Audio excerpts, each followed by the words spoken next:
यह महिला बहुत खुले विचारों वाली थी। उसने एक आदमी का हाथ पकड़ा और उसे अपने ऊपर रख लिया। उसने उसे जंगल में साथ चलने के लिए आमंत्रित किया। आदमी का छोटा सा दिल बेतहाशा धड़क रहा था। वह महिला के पीछे जंगल में चला गया। वे अच्छा समय बिता रहे थे, लेकिन छोटे जानवरों का एक समूह देखने के लिए आ गया। उन्हें जिज्ञासु आंखों की एक जोड़ी ने घूर कर देखा। आदमी का स्वभाव और भी घमंडी था।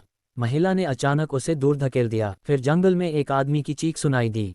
पास से गुजर रहे चाचा ने हंसी सुनी और अपना सिर हिलाया। युवा लोग वास्तव में खेलने में अच्छे होते हैं। महिला का नाम जेनी है। वह स्कूल बैले है। उसका चेहरा नाजुक और शरीर गर्म है। इस दिन जेनी अपनी सबसे अच्छी दोस्त के साथ बार में गई थी। जेनी को पहली नज़र में बैंड के प्रमुख गायक से प्यार हो गया। वह उसे आज रात नीचे ले जाने के लिए तैयार थी। बैंड का प्रमुख गायक भी जेनी की सुंदरता से आकर्षित था। वह उसे देखता रहा। अप्रत्याशित रूप से आग लग गई बार। दृश्य अस्तव्यस्त था। उसकी सबसे अच्छी दोस्त ने जेनी को खींच लिया और भाग गई। वह भागकर बैंड के मुख्य गायक से मिली। जेनी उस पर मोहित हो गई। उसने मच्छरों से लड़ने के लिए उसके साथ जंगल में जाने पर जोर दिया। कोई नहीं जानता था कि जेनी का सामना किससे होगा। उसकी सबसे अच्छी दोस्त हमेशा असहज महसूस करती थी। उसने घर आने के बाद अपने प्रेमी को फ़ोन किया और उसे अपनी चिंताओं के बारे में बताया। अचानक उसने कमरे में एक अजीब सी आवाज़ सुनी। उसने चारों ओर देखा। जब उसने पलट कर देखा तो जेनी खून से लथपथ थी। वह उसे देखकर मुस्कुरा रही थी। उसकी सबसे अच्छी दोस्त बस बात करना चाहती थी। जेनी सीधे फ्रिज में खाना खोजने गई। उसे कच्चे मांस का एक टुकड़ा मिला और उसने उसे अपने मुंह में डाल लिया। उसकी सबसे अच्छी दोस्त इतनी डर गई कि उसने पुलिस को फ़ोन कर दिया। जेनी ने उसे दीवार पर धकेल दिया, लेकिन उसने अपनी सबसे अच्छी दोस्त को चोट नहीं पहुंचाई। वह जल्दी में चली गई। अगले दिन उसकी सबसे अच्छी दोस्त कल रात जो हुआ उसके बारे में सोच रही थी। जेनी बिना किसी नुकसान के उसके सामने आ गई। उसे ऐसा लग रहा था कि उसे कल रात जो हुआ उसका कोई आभास नहीं था। कल रात बार में आग लगी थी। रात में कई सहपाठियों की मृत्यु हो गई। फैटी खेल के मैदान पर अकेली उदास थी। जेनी वहां चली गई। फिर शुरुआती दृश्य था। इसके तुरंत बाद पुलिस को फैटी का शव मिला। शरीर पर निशानों के अनुसार उसे एक जानवर ने काटकर मार डाला था। ये खूबसूरत महिला अपनी सुंदरता बनाए रखने के लिए पुरुषों को खाने पर निर्भर थी। उसने बस थोड़ा फैटी खाया। उसने नदी में स्नान किया।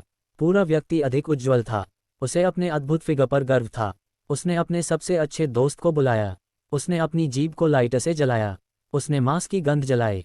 उसकी आंखें सामान्य हो गई थीं, लेकिन उसने कुछ दिनों तक पुरुषों की ओर नहीं देखा। जेनी का चेहरा धुंधला हो गया। लोग चौंक गए, लेकिन मजाक आखिर मजाक ही होता है। हमेशा सुंदर लड़के दरवाजे पर आते रहते हैं। उस लड़के ने जेनी को रात में एक साथ वीडियो गेम खेलने के लिए आमंत्रित किया। जेनी बिना किसी हिचकिचाहट के सहमत हो गई।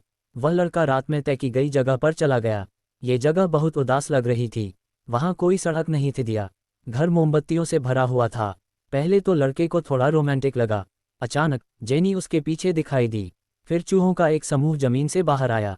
पूरे घर में मोमबत्तियां जल रही थीं। ऐसा लग रहा था जैसे कोई समारोह हो। जेनी की पुतलियां अचानक सिकुड़ गईं। इससे लड़का डर गया। दुर्भाग्य से वह भाग नहीं सका। लड़के ने जल्दी से लंच बॉक्स लिया। दूसरी तरफ कार से घर के रास्ते पर अचानक जेनी को लगा कि यह एक भ्रम है, लेकिन अगले ही पल जेनी की सबसे अच्छी दोस्त पागल होने वाली थी। वह जल्दी में थी। जब वह घर आई तो उसकी सबसे अच्छी दोस्त सोफे पर बैठी थी। वह इतनी डरी हुई थी कि वह रोती रही। जब वह शांत हुई और बिस्तर पर जाने वाली थी तो जेनी उसके बिस्तर पर दिखाई दी। उसकी सबसे अच्छी दोस्त ने और भी खूबसूरत होती जा रही जेनी को देखा। वह कुछ देर तक समझ नहीं पाई कि क्या कहे। जेनी अपनी सबसे अच्छी दोस्त को चूमना चाहती थी, लेकिन उसकी सबसे अच्छी दोस्त ने मना कर दिया। जेनी को परवाह नहीं थी। इसके बजाय उसने अपना अनुभव बताया।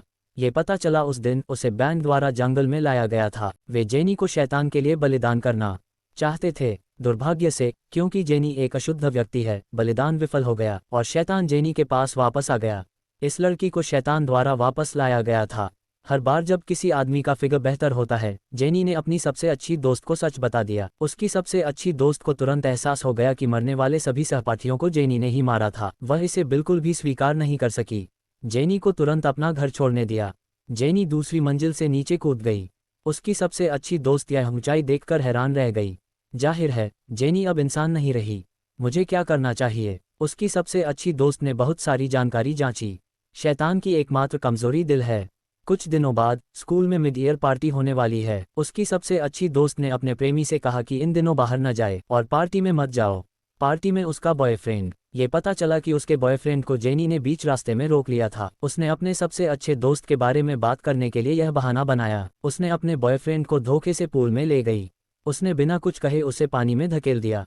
वह भी कूद गई। जब उसका सबसे अच्छा दोस्त आया तो उसके बॉयफ्रेंड की सांस फूल रही थी। उसका सबसे अच्छा दोस्त दिल टूट गया था। उसने अपने बॉयफ्रेंड से बदला लेने का फैसला किया। जब जेनी सो रही थी उसका सबसे अच्छा दोस्त खिड़की से अंदर घुस आया। वे लड़ रहे थे लेकिन उसका सबसे अच्छा दोस्त उसका मुकाबला नहीं कर सका। उसे जेनी ने काट लिया। उसके सबसे अच्छे दोस्त ने वह हार उतार दिया जो उनकी दोस्ती का प्रतीक था। जेनी जागती हुई लग रही थी। उसने विरोध करना छोड़ दिया। उसके सबसे अच्छे दोस्त ने उसके दिल में छुरा घोंप दिया। लड़ाई की आवाज़ सुनकर जेनी की मां आकर्षित हुई। उसकी सबसे अच्छी दोस्त को हत्या के आरोप में गिरफ्तार कर लिया गया, लेकिन वह पहले की तरह दो लोगों की तरह कमज़ोर थी। जिस क्षण उसे काटा गया शैतान उसके शरीर में वापस आ गया। उसने जल्द ही शैतान की क्षमता पर महारत हासिल कर ली। एक रात वह जेल से बाहर निकली।